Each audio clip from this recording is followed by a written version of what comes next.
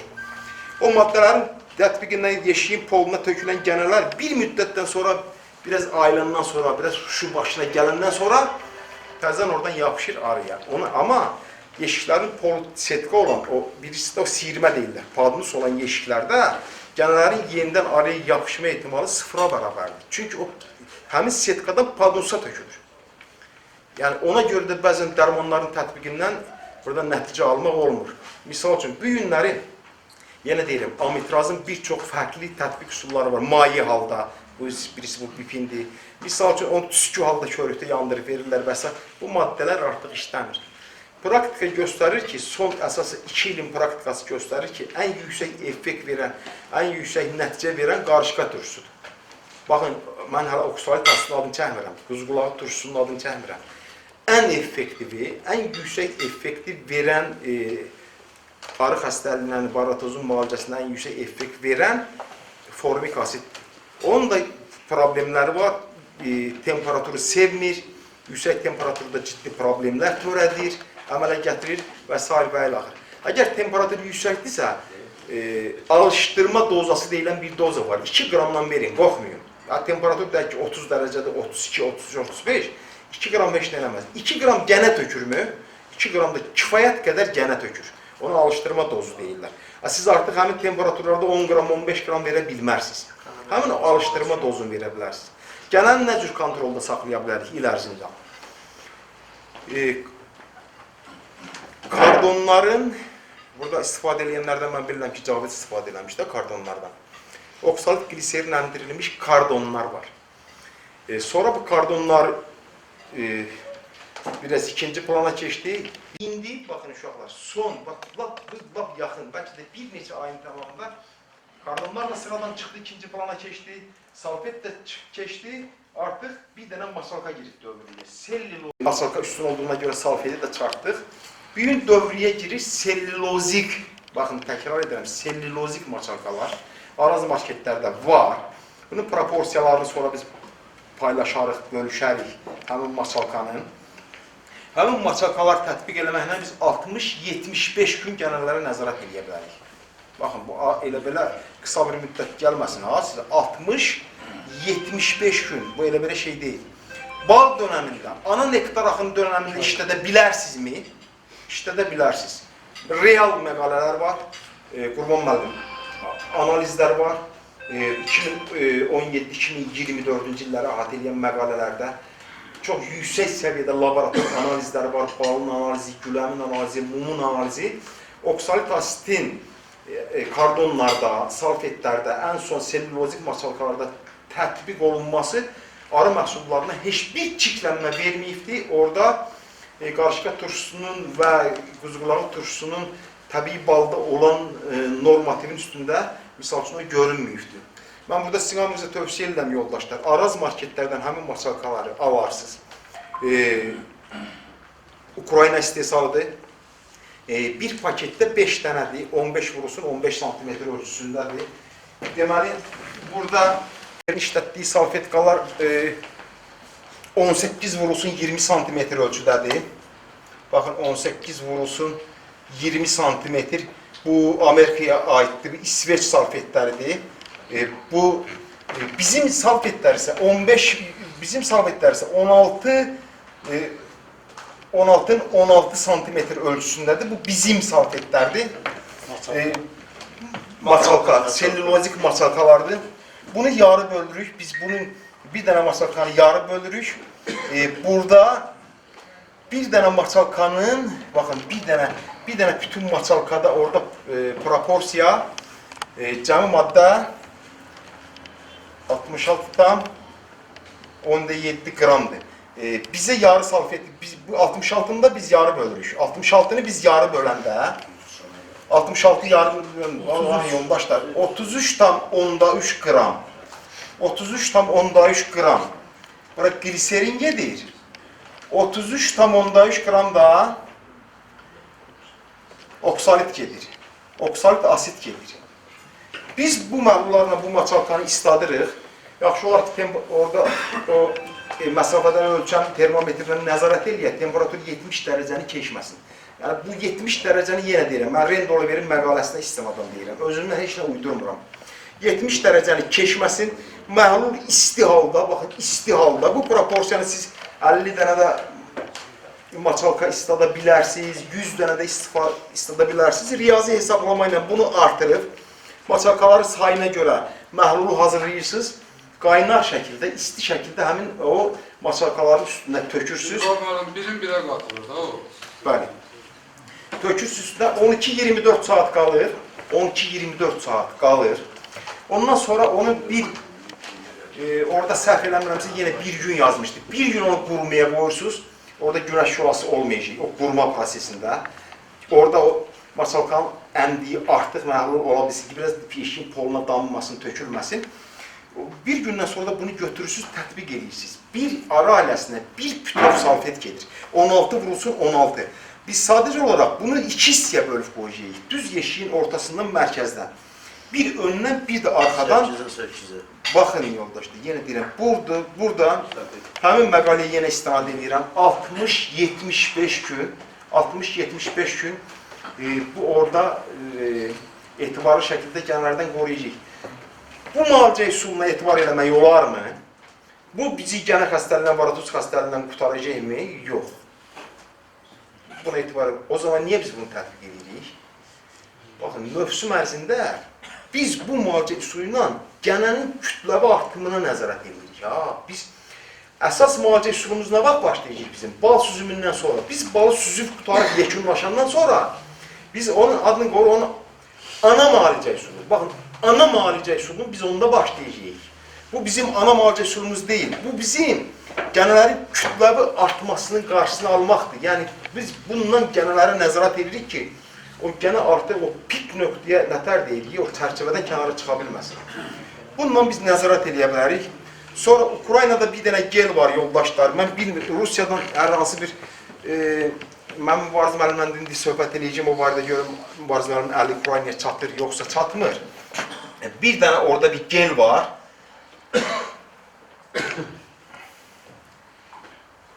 Qarışdırdım bunda. Yarı kiril, yarı da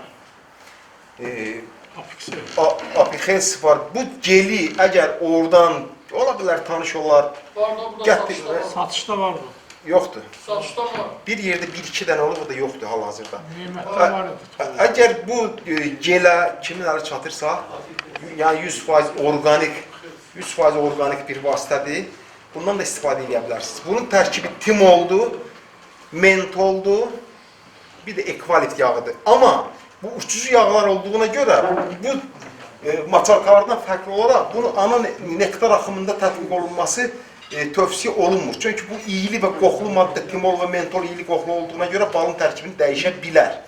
Bal süzümündən öncəki dönəmlərdə, deyək ki, mart ayında, aprel ayında bölgələrə uyğun apixelsi 100% tətbiq edə bilərsiniz. Çox yüksək effektiv bir vasitədir. Yəni, 6 setkalarda effekt verirlər. haycan, 6 cüzdürəm, 6 setkalı yeşillər. Elxan müəllim, bütün dərman preparatları, deyirsiz, 6 setka, bayaq dedim o 20%, 30% məsələsi, o maddələrin biraz təsiri zəifliyəndə gələn, şu başına gələndə təzdən araya bilsək. Bugün Azərbaycanda tüqüyan edən o viruslar bizim arılarımızda olmayacaq. Çünki virusu ora gənə gətirir. Nozema serenanı da gənə gətirir, Nozema apsis də gənə gətirir. Arı xəstəliklərində elmə məlum olan, bu günləri dünyada arıçılıqda elmə məlum olan xəstəliklərin 90%-nin səbəbi varroa destruktordur. Orada 10% xəstəlik var, gənə ilə onun əlaqəsi yoxdur, bağlanmır. Özümüz bir təsəvvür edin. 100 xəstəlik varsa, onun 90-ın gənə gətirirlər. Və biz, mən də daxil olmaqla və biz hamımız, biz gənəni il ərzində 4 fəsil, 365 gün nəzarətdə saxlaya bilmirik. Əgər biz bunu nəzarətdə saxlaya bilsək, baxın, 90% xəstəliklərdən də sığortalanmış oluruq. Əgər biz gənəni kontrolda saxlaya bilsək, 10 ramkada biz qışlamaya girə bilərik. Nətər olur, 3 mərtəbəli bir arı, 30 çərçivəsi az gəlməsin, bəzi bölgələrdə 4 çərçivəli olur. 4-cü korpusda olan arılar, niyə bu gəlib 4 ramkaya düşdü? Nə oldu buna? Köçdü, getdi, uçdu, getdi. Bizim arılarımızın olan o gücünü gənə apardı əlimizdən. Biz genel kontrolda saxlaya bilsək, sizə əminliklə deyirəm, 10 sıx çərçivədə biz qışlamaya girə bilərik. Yəni, bütün problemlərin səbəbi gənədir. Düzdür, virus faktoru var, Novema var, Serena var. Bir daha da təkrar edirəm. Mən bəzən bir şeyi dəfələrlə təkrar edirəm. Həmin bu günlər Azərbaycanda kütləvi arıxanaları çökdürən, çökməyə doğru gedən səbəb olan həmin viruslar var. Viruslarda problem axtarmayın, onun müalicəsi ilə əlləşməyin, onun müalicəyə bilməyəcəksiniz. Çünki onun səbəbi, o virus oraya gətirən varroa destruktordur. Gənəni nəzarətdə saxlamaq lazımdır. Gənəni nəzarətdə saxlayın, virus yoxdur. Hər şey ona bağlıdır. Gənənin biologiyasını oxuduqca adam şoka düşür. Adam şoka düşür ki, baxın, onun ağız suyunda nə qədər orada zəhərli. Elə zəhərlər var ki, orada, Gürzədə, Kobrada o zəhər, o qədər ziyanlı bir zəhərlər yoxdur. Təkcə arının xütbün təbəqəsini deşmək üçün şitinaz adlı bir zəhərdən, proteindən istifadə edir. Təsəvvür edin ki, o şitinazın Samuel Remser o araşdırır ki, o tarantula deyirlər, Asiya ölkələrində yaşayır, qara əqrəb. Onun zəhərindən təsəvvür edin ki, 30 dəfə güclüdür. Həmin o şitinaz proteinini. Varroanın ağız aparatı, deşici ağız aparatına malik deyil. Həmin o proteini qarnının altından o zər hissələrdən o proteini oraya qusur. O protein başlayır, o arını orada əridir, o arının bədənini əridir. Necə ki, bizim əlimizdəki isti su, qaynar, süd, formik töküləndəki əlimiz yanmır, arının bədənini yandırır. Yəni, baxın, bir çox yoldaşlar deyir ki, mən formik tətbiq elədim, oksalit tətbiq elədim. Arılarında kütlə bölüm oldu. Yoldaşlar, formikin tətbiqindən sonra, oksalitin tətbiqindən sonra siz daha çox arı ölümü müşahidə edirsinizsə, o zədələr vardır. Baxın, o gənənin təxribatına məruz qalmış arılardır. Gənə onun bədəninin deşib, xitin təbəqəsinin deşibdir. Sağlam bir arını formik asit, oksalit asit öldürmür. Biz 0,5 dərəcə temperaturda dekabrda oksalit asitdən damlatma edirik. O damlatmanı burada edən yoldaşlar çoxdur. Son illərdə Tonfik müəllim eləyirsin mi Bari müəllim? Həmin o damlatma. Eləyirlər yoldaşlar çoxdur, eləyənlər var. Deyir ki, mən damlatma eləyim, mənim bir ramka, 6 ramkalardan bir ramka arı öldür. Yoldaşlar, o ölən arılar zədəli arılardır. Onlar zaten öləcəkdi. Sadəcə olaraq oksalit onların ölümünü tezləşdirdi. Gənənin təxribatına məruz qalan arı heç bir iş görmür. Polen gətirmir, nektar gətirmir, su gətirmir, yeşiyin içində sürfələrə qulluq eləmir. O ancaq öz ölümünü gözləyir. Sadəcə olaraq bu orqanik asitlərin tətbiqi onların ölümünü biraz tezləşdirir. Bilmirəm, fikrimi yekunlaşdır. O ardıcılığı mən həmişə gözləyə bilmirəm. O danışanda çıxış edəndə həmişə qatıb qarışdırıram biraz. Onu da özür hesab edin. Problem nədir? Problem mövsüm ərzində genəli kontrolda saxlamaqdır. Bunun üçün də ən yaxşı üsul kardonlar idi. Cavit, mən sağ məlumat verəcəm maçakalar haqqında. Ondan sonra Selpakın salfetləri var idi, göy rəngli salfetlər. Bu rəngli salfetlər yadınıza gəlirmi? Həmin salfetlər idi. Yəni, kardon da artıq çıxdı dövriyyədən, salfet də çıxdı dövriyyədən, sellulozik maçalka artıq dövriyyəyə girdi. Sizi elə belə gəlməsiniz, 60-75 gün biz onunla gələn xəyala da buradan təşəkkür edirəm. Yoldaşlar, hər birinizdən xahiş edirəm, izolyatorun tətbiqini öyrənin. İzolyatorun tətbiqini öyrənin. Mən bir dənə misal göstərəcəm. Bu illər Kəlbəcərin aran hissəsində məhsuldarlıq çox aşağı oldu. Kəlbəcərin yuxarı hissəsində dəniz səviyyəsindən yüksəkliyə doğru getdikcə bal məhsuldarlığı yüksək səviyyədə oldu. Mən Kəlbəcərin aran hissəsindəydim. Mən ana arılar izolyatordaydı məndə. 15 kilogram şam balı ramkanzadı üstünə gəldik. Məndə orada məhsuldarlıq oldu 18 kilogram. Xallanlıda zadda yüksək olur. Mən arandaydım. Xallanlı birisi saradı. Mənim ətrafımda olan arxana, mənim ətrafımda bir arxana var idi. Mənim arılarımdan 2 dəfə güclüydü. Çox güclü arılar var idi. Baxın, onlarda məhsuldarlıq 7 kilogram oldu. Orta məhsullarla götürülən bal ki, bölürük biz arı sayına. Onlardan məhsullar 7 kilogram oldu, məndə 18 kilogram oldu. Onun arısı da mənim arımdan güclüydü. Niyə onda 7 kilogram oldu, məndə 18 kilogram oldu? Onun arısı mənim arımdan güclüydü. O balı maveren izolyator oldu. Çünki çöldən gələn nektar damcısına qədər depolandı. Sürfə yoxdur, qurt yoxdur, nektarı burada yedizdirəm. Ya bu realdır. Mənim yanımda olan arxanalar var. 32 ildir bir yerdə işlədiyim müəllim yoldaşım orada. Bacımgilin arxanası oradadır, Yezdəm oradadır. Bir tərəfdə əmoğludur, bir tərəfdə dayıoğludur. Misal üçün, bir tərəfində Farizdir, bir tərəfində Caviddir. Bunlarda məhsulları 6-7, məndə 18 kilogram. Mənim arılarımda, yenə deyirəm, onların arasından güclü deyildi. Ha, baxın, o balıq, o artıq məhsullarına izolyator verdi. Ha, izolyator verdi, balı süzdünmü? Yoldaşlar, bu izolyatorla işləyənlər, orada izolyatorsiz işləyənlər başladılar 15 dəfə darma, 20 dəfə darma. Götürdüm hər arı ailəsinə 40-50-60 milli, gənə yükü daha olan arı ailələrində 120 milli formik həmən gənəni təmizlədim. Və gənə problemindən də azad oldum. Düzdür, sonradan yorulma oldu o heç ama azad oldum. Çünki izolyatorun üstünlüyündən gelir. İzolyator tətbiqində bir daşla 2 quş vururuq. 0 bala dönəmində gənəni asanlıqla vura bilirik. Bir də artıq bal götürürük, artıq məhsuldarlıq götürürük. Sonra yadıma düşdükcə, bir şey də deyim sizə. Gənənin gizlənmə, əsas gizlənmə problemi intervaldadır. Bax, bu da yeni məlumatdadır. 2025-ci il Fariz, bax bu 2025-in yanvar ayının konferansında, kim var deyələ konferansda? Baxın, Malıxinin, Amerikadan gələn o, yox, Rendi yox, o birisi, o doktorun. Baxın, intervalda gənələr gizlənə bilir. Qurban müəllim, problem nədir? Bunlar nəyi bizə çatdırdı? Bilməm, siz gələndə Gəncədə axşam Malıxinlə görüşdük, çörək yedik, söhbət elədik orada. Deməli, bizim problemimizin bir də interval problemidir, yoldaşlar. İntervalda gənələr gizlənə bilir. Biz bu günləri dərman vermişik. O dərmanı da biz nə vaxt verəcəyik? 4 gündən sonra verəcəyik. Düzdürmü? Baxın, bu gün dərmanı verdik, bir də bu 4-cü gün dərmanı verəcəyik. Düzdürmü?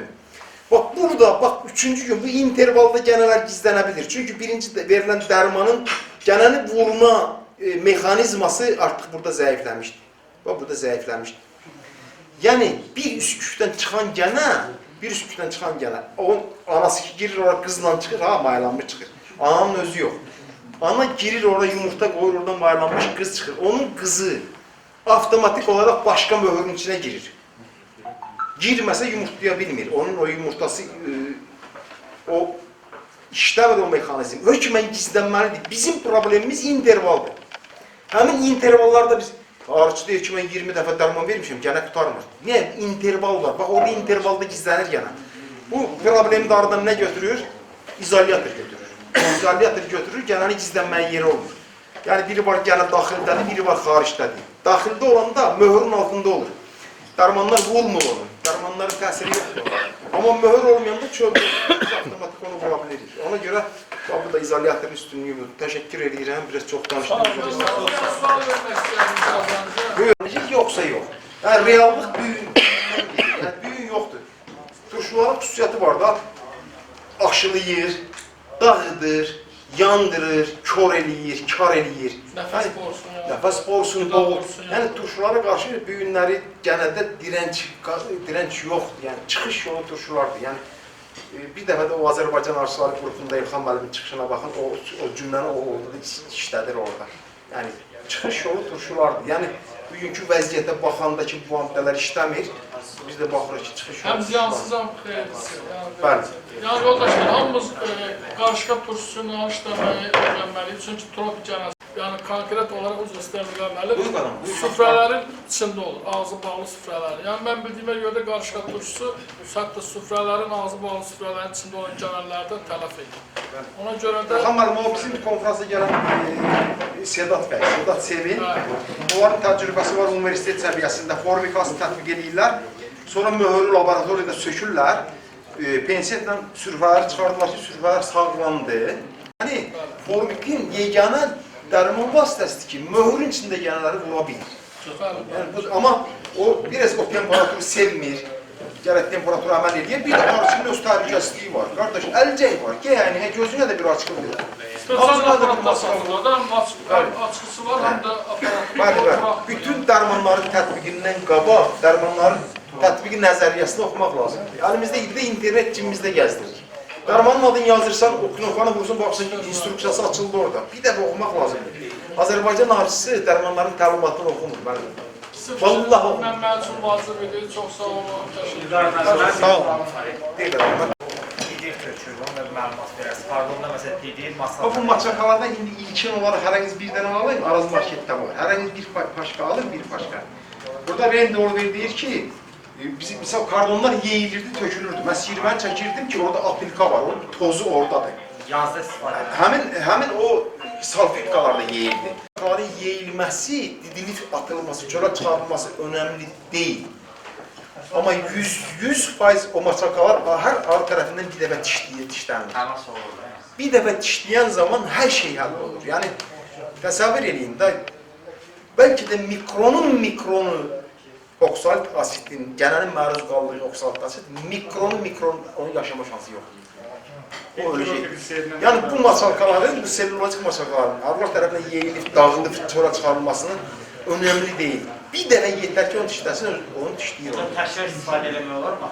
Baxın, 60-75 gün az deyil. Elə deyim, qurudu da 75-ci gün götürülük, təzən oxturaq, bir də istifadə edir. Yox, onu orada yazır ki, sodalı su ilə yuyuf. Niyə görə deyir onu yuyuf? Yəni, oturuşlardan torpaq çirklənməsin, başqa yer çirklənməsin deyir, sodalı su ilə yuyuf, utilizasiya eləmək lazım, yandırmaq lazım. Yəni, bu maçakalardan biz il ərzində, mövsüm ərzində gəmiyənin nəzarətində saxlaya bilərik. Pardondan mən aprel-may ayında istifadə elədim. İndi kardon çıxdı, getdi, kardon qutarıq. Yəqin ki, rampaların üstünün boyunda yoxsa Elə bir şey düşünürəm. Elə bir şey ki, orada yazılır. Ben orada yazırsa rampaların üstünə. Mən də ona çeşitlərim. Çeşitmənin üstünə var da yenə təmas yapıyorum. Biraz sakit olalım. Qarın, mən buyurun.